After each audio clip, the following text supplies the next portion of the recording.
Well, what I want to point out here is that Spirited Away is set in an abandoned theme park where ghosts settle in. So there are some similarities.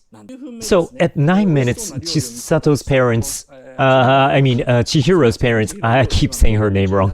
While her parents eat the food feverishly, Chihiro has a bad feeling, so she leaves the parents and walks around the town. So it's this scene. She's walking the town.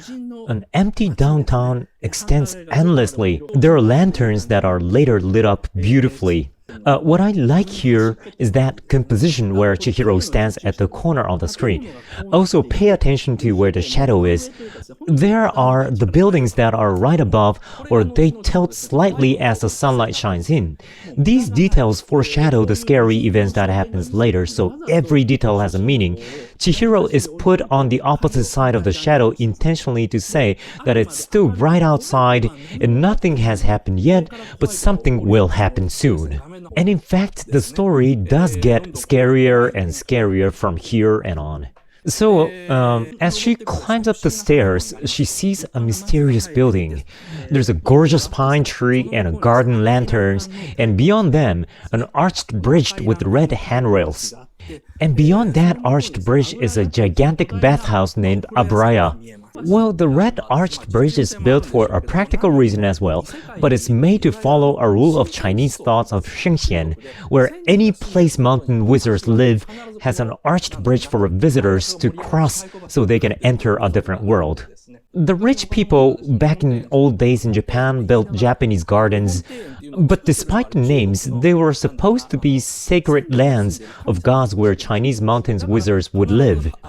That's how each of those gardens had a miniature version of arched bridges. So this one in the picture is a huge version of it. And beyond that, you see some magnificent structure. At 11 minutes and 15 seconds, Chihiro tries to cross the bridge, but she's not supposed to because across the bridge is God's land. But regardless, she tries to go to the other side. Then a boy named Haku, dressed in white, appears and says, "Go back! You can't go any farther." So, this is Haku. He says, "Go back, you can't go," facing and approaching the screen. But then, as you see, the shadow behind Haku extends drastically. So, because the sun is set in rapid speed, the shadow of the bridge behind him grows so vigorously while Haku talks in a hurry. And his profile becomes more and more red. The red sky is spreading out and the shadow grows horizontally longer and longer. This is what you see in a vampire movie. The scenes is so horrific. The scene also shows how fast time passes in the world Abraya exists in, which is the world of gods and wizards.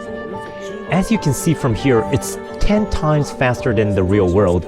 Later I will explain why 10 times faster, but the whole plot of Spirited Away only takes about 4 days.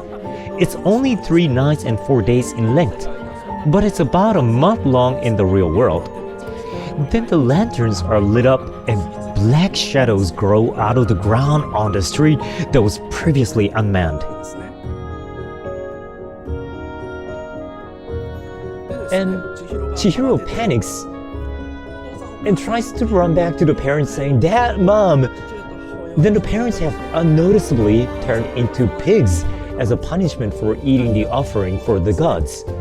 On top of that, these numerous black beings that look like ghosts appear in the town that has already darkened. These are so well depicted. The previously empty town is now filled with these black shadows that have silently grown from the ground, and they start wandering around Chihiro. As she decides to leave the parents and runs down the stairs to where she originally came from, she sees more black shadows approaching her. The taste of the movie becomes more and more like a horror movie. However, when she descends the stairs, she notices that the white plain has turned into water. The tunnel which she has walked through is now far away, and there are city lights beyond the tunnel. Between them is a large body of water like an ocean. Now she can't return home. This scene shows hopelessness, but it's also beautiful.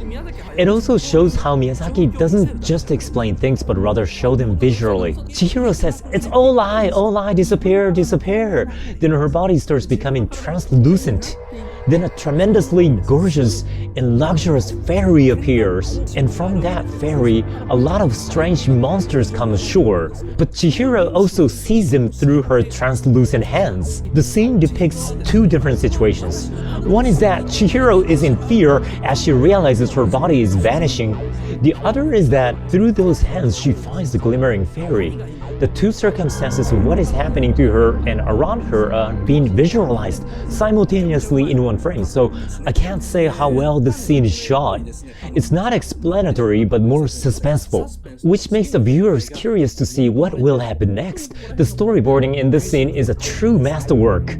Now, when the fairy arrives at the shore, gods come out. Now, it's a characteristic of Japanese gods that they are invisible. They don't possess appearances. I think I've explained this before, but let's take an example of Namahage in Akita Prefecture.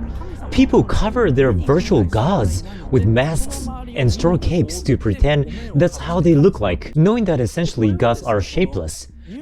This idea is close to the worshipping of spirits in Southeast Asia. That's why the English title of this movie is Spirited Away. It means that these beings that you see in the movie are closer to spirits and gods. You can't see their bodies, so the only things you can see are the masks that they wear.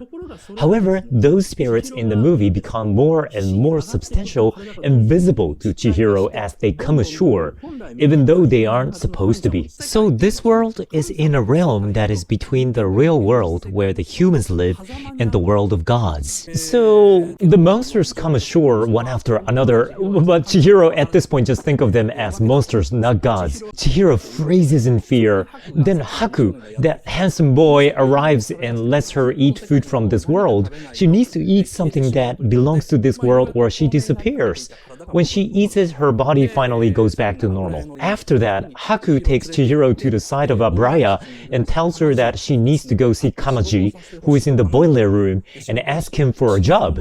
Because whoever doesn't work here is turned into an animal by Yubaba, a witch who rules Abraya. It's only 60 minutes up to this point. They are so dense and made with aesthetics of horror movies. But Miyazaki made it just slightly less scary so the kids could watch. All the necessary essences are still there though. For example, the parents do what they mustn't do without listening to Chihiro's warnings. Chihiro enters a place even though she senses danger, and like in vampire movies, the day turns into the night in a furious speed as the sun that was so bright up in the sky suddenly sets.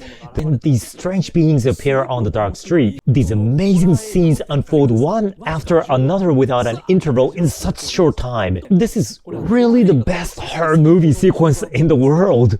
But not many people see this movie as a horror movie. So one of the 14 mysteries that we cover tonight is about a mystery of this mysterious world. So what is this world? It's one of the theme parks built by arrogant humans on ancient sacred places during the period of bubble economy. On top of that, this theme park was destroyed and the entire facility was turned into a haunted house. So that's what this mysterious world is. The situation resembles the one in Shining. It's like their haunted house made so much bigger in scale. That's why people don't realize that it's a horror movie. They think that it's a fantasy. What really makes the intro of this movie so entertaining is that it's got the taste of a horror movie like Shining, with scary scenes and a haunted house, but it's hard to tell because the audience starts sympathizing with the ghost as the story proceeds and the protagonist starts working with them. So the main plot is about a girl who gets stuck in the world and can't get out. The parents turn into pigs and her body starts vanishing as well, so the movie starts as a great horror movie, then it starts shifting towards a fantasy movie. This movie actually got the concept of shifting from a horror to a fantasy from somewhere else.